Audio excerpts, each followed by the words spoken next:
Alright guys, well welcome to this 1v1 arena PvP guide. Alright, this is going to go very in-depth from everything to skills, the effects, offensive, defensive, all of that good stuff. But before we go into the video, I'd like to make a shout out to Alcronev. If you guys know who Alcronev is, you've probably faced him in the arena. He's from Media, and the man's a powerhouse all the way around. He's one of the best there is in arena PvP. Hands down, he's whooped my butt multiple times. He's the man that got me to be better against hashes from facing him so many times. So I'm going to drop his channel down in the description, so please go out and reach out to him, leave a comment, a like, subscribe to his YouTube channel, and check him out. He's actually the one that sent me the rough draft for this guide, basically, and I'm really appreciative of that, and I hope that you guys can extend appreciation towards him as well. So go ahead and go check him out. So starting off, we all know the arena. I'm sure a lot of you have jumped to the arena. You got your characters at level 60, you got your gear, you got your accessories, and you got your little skills already built up, and you're excited, you're happy, you're just like, oh hell yeah, this is a PvP game, I'm about to come in here, I'm about to slaughter everybody. Alright, I'm sure that's exactly how it was for everybody. For me personally, that's exactly how it was actually. And I'm sure you've gone in there and you've opened up a can of whoop ass, and I'm gonna be positive that you've won a decent amount of matches, but then you've come across some people that have just obliterated you in the span of just 30 seconds within the match even starting, that you've been obliterated. I'm sure of it, because it's happened to me personally as well, so I'm sure it's happened to you as well. And if you're watching this, then 100% it's happened to you. So without further ado, let's go ahead, and we're gonna start off with the offensive status effects when it comes to skills. So offensive status effects, we're going to go with the knockdown, knock up, and bound. So knockdown and knock up will get you down for 2 to 3 seconds before you can take any action, basically.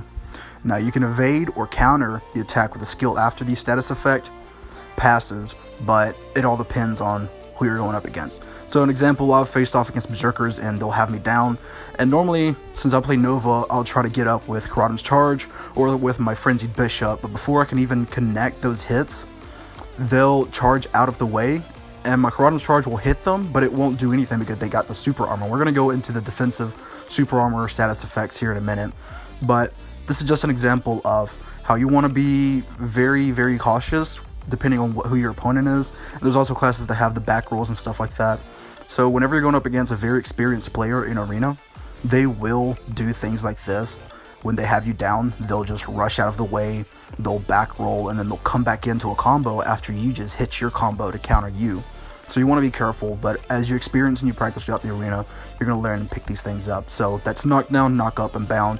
Those are effects that will like knock you down for 2 to 3 seconds, and if they're a good player, they're going to connect CCs all together and keep you down if they can. Next, in the offensive status, we also have stun and daze. Stun and daze, that will immobilize you for about 1 to 2 seconds before you can take any action. Now you can evade or counter with a skill after the status effect passes. Same thing with the whole down thing, but usually whenever you're getting stunned or dazed, I know a lot of classes, players that are more experienced in arena and PvP, they will connect their stuns and their dazes along with their knockdowns for CC combos, stun locks. That's what I like to call them. I like to call them stun locks. So that's just the best thing you can do. We're going to get into the defensive, is usually trying to evade, and if you can counter, that's also another very good option. So moving on to the next offensive status, it's going to be knockback. So knockback is going to be knocked back for a certain distance before you can take action. So if you've ever faced an archmage and they do the little fireball, they shoot the little fireballs at you, and you notice your character will stumble backwards a little bit and you don't have any control of what you're doing at that moment, that's what knockback is.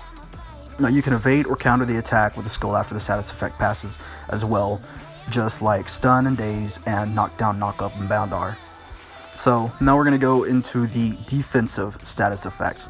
So defensive status effects is the countermeasures you can take whenever you're going up against offensive status effects, the whole stun, daze, knockdown, knock up, bound, and knockbacks. So defensive status effects, let's cover all of the positives of it. So invincibility, alright? Invincibility is immune to all attacks and ignores negative status effects. that is for whenever you look at your skills, you know, whenever you're equipping your skills, it's going to tell you super armor, invincibility, and it's going to tell you forward guard. Those are usually defensive statuses that some skills carry.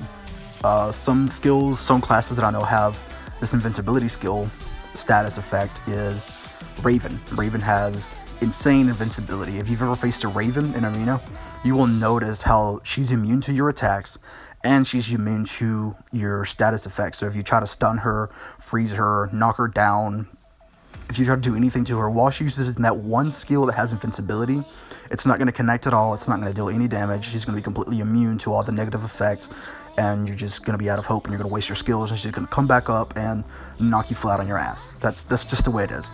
So that's one of the defensive status effects. Invincibility is probably the most overpowered defensive status effect. That's invincibility. Then we have super armor. Now the difference between super armor and invincibility is that super armor, you can still be attacked, but without the status effects. So with super armor, you're still going to be able to take damage. Alright, it's not like invincibility where you won't take damage or have the negative status effect, but super armor, you can be attacked, so you'll take damage, but you won't take the negative status effect. As we were talking about the offensive status effects, you won't be stunned, dazed, you won't be knocked back, knocked down whenever you have a skill that's using super armor at that time. So that's super armor. Next we have forward guard. So forward guard is a partial invincibility, but it's only in front of the character. So if you played shield classes like Gladiator, Paladin, Lancer, and Nova, those are classes that normally have some sort of forward guard, and I'm sure there's other classes that have forward guard. I think Berserker might have a forward guard. Archmage has a forward guard whenever she's using Firestorm. There's different other classes that still have forward guard, even if they're not shield classes.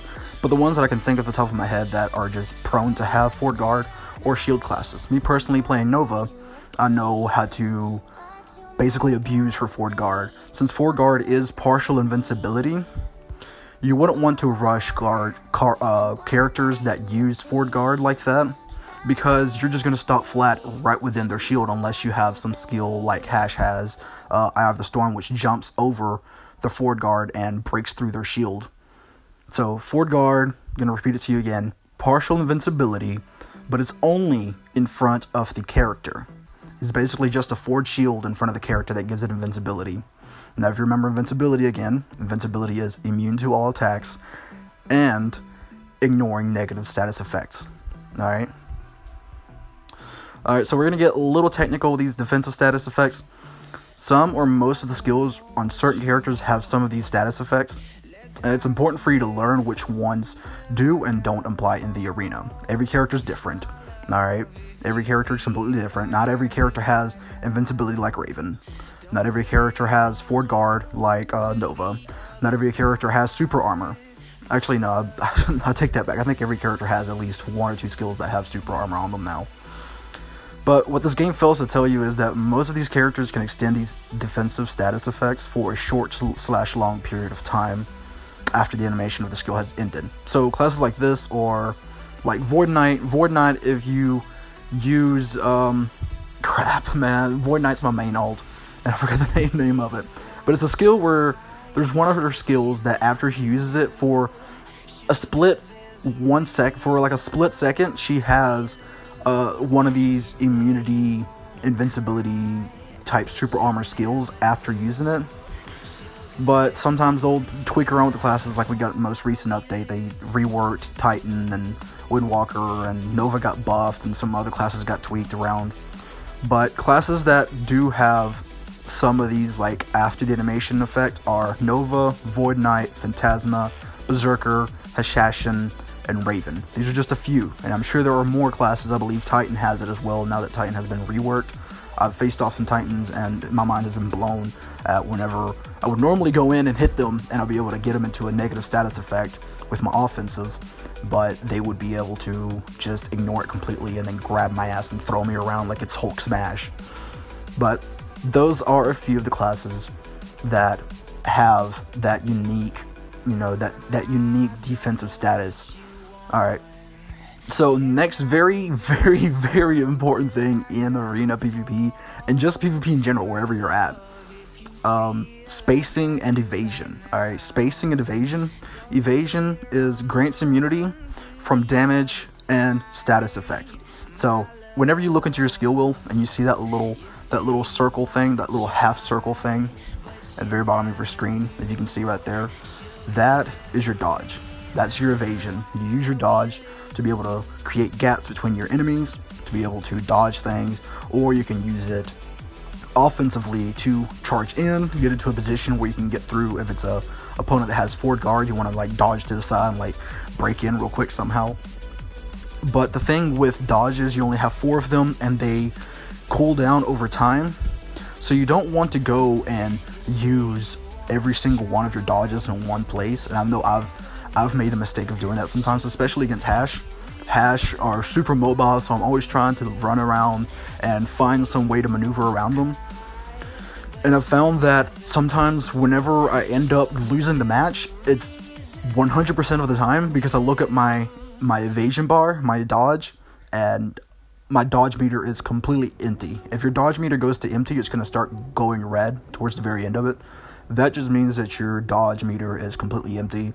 And you're just going to have to figure out what to do in that situation. If your class has some invincibility, some sort of mobility that you can get out of there, if it has some sort of super armor or something, you're going to want to use that until your dodge meter fills up. Something I like to do with Nova is I'll close the gap with Corrupting Charge, I'll get as far as possible, pop a Frost Shield, pop a heal or summon a Knight, and just try to save up a little bit of time just so I can have another dodge bar. But if you're going against very, very aggressive players, very, very aggressive classes like Striker and Hash, you're going to want to be very smart when you're using your dodge and evasions to be defensive and offensive. So, let's see. Now, in combat and reactionary adaptation, now we know every character in the game has a total of 11 skills to utilize in the arena. Now 8 of which are the essentials to your survival and complete mastery of the character you're partnering with.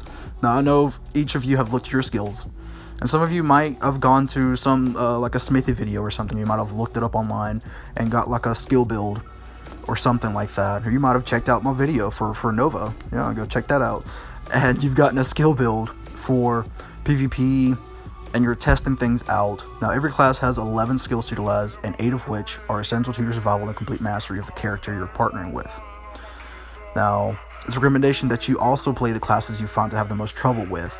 So like, let's say for me, one of my classes that I have a immense trouble with are Hash and a really, really solid good Raven. If I'm going up against a really solid good Raven, I might as well just get on my knees, count my pairs, and just suck it deep, basically. I'm going up against a good Hash. I will try my best. I'm going to try to figure things out, but it's a very slim chance of me being able to win until I learn how to play Hash myself so that I can counter it myself whenever I'm facing it. So it's also a recommendation. If you have time, make you an alt. You can go to Doom and you can level up that character within 2 hours to level 60, equip some gear on it, go into the arena, test it out, look at the skills, study those skills, and whenever you go up against those classes, I promise you it's going to be a lot easier facing them now that you know how to counter those skills and stuff that they have. Alright? Now, the trick to mastering your class, your main class, your skills, adapting to the air, the atmosphere, the life of the arena, is to progressively immerse yourself in it and practice. Alright, Black Desert Mobile is a game that keeps you, when you're doing PvP in Black Desert Mobile, it keeps you on your toes, it keeps you focused, you gotta think, you gotta be able to dodge, move, plan things out a couple of steps ahead. It's like live action chess, basically, in a sense. So you do want to study your skills, you want to know what skills to equip, which skills work best for you. Like in Nova, you can take out Frost Shield and put in Command Ice Thorn, which summons your pawn, or you can take Command Ice Thorns and keep the Frost Shield to create gaps between you and your opponents, and so on and so forth. But the most important thing from studying the skills and know what skills to equip is practice. Alright, so practicing is #1 key to being successful in PvP when it comes to Black Desert Mobile. Whether it's with a friend or alone in the field of BDM, it's your duty to train and work on mastering your character to the best of your ability if you want to maintain the advantage of the arena. Now, whenever you practice, now you've all heard practice makes perfect, right? Whenever you practice your character, your skills, your combos back to back, back to back, back to back, you will get so much better. I can say 100% confidently that some of you have gone into an arena with a brand new character you've never played before. And I promise you've won maybe a handful of matches, but then you've gone and been obliterated maybe 10 times after that, or ahead of that. I'm sure of it. And then you get discouraged and you're just like, oh man, this isn't my class. This isn't the class for me. I'm just going to quit. I'm going to go back to this guy. This guy's super easy to play, but he's just so boring. It's not fun. And you end up quitting, and there you go. BDM's gone. You spent your money. You spent your time, your energy. You lost your girlfriend for nothing, right? I really hope you didn't lose your girlfriend. Like, don't ignore don't ignore your girlfriends, fellas. Don't ignore your girlfriends. But you want to be able to practice and hone your skills in the arena the best you can. And I really, really, really do hope that this rough guide that I didn't make, Alcronev made this rough guide. He made this rough guide, like I said before in the beginning of the video. Go check him out, leave him a like, comment, subscribe to him, check out his channels, his videos. Alcronev is a great guy, so I really want you guys to go send him some support. He's amazing in arena PvP. He's one of the masters in arena PvP for sure. But we've tried covering everything that there is to the arena PvP. Now, of course, I've skipped over iframes and desync, so I'm going to say that actually real quick.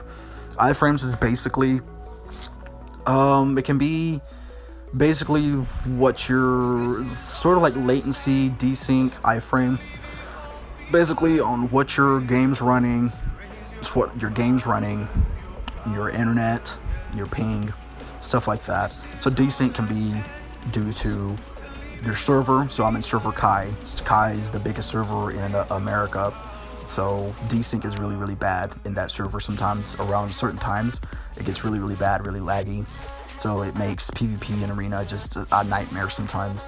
And then there's also, you have iframes. Whenever if you see your opponent charging towards you, you can just time it just right at the perfect time to just dodge out of there. That's usually iframes. That's what iframes is. And desync, like I said, it's literally latency between your ping and the server, the connections, and packages, and all of that good technical stuff that IT guys would probably know better than I do. But I really hope you guys enjoyed this video. I hope it gives you some good info. I hope you guys enjoyed the background playing of me getting my ass whooped or me tearing up some ass, either one. I really hope you guys enjoyed it. Don't forget to leave a like, comment, subscribe. Check out Alcronev's video again. Leave a comment, subscribe on his, and I hope to see you around to Elion. Peace out.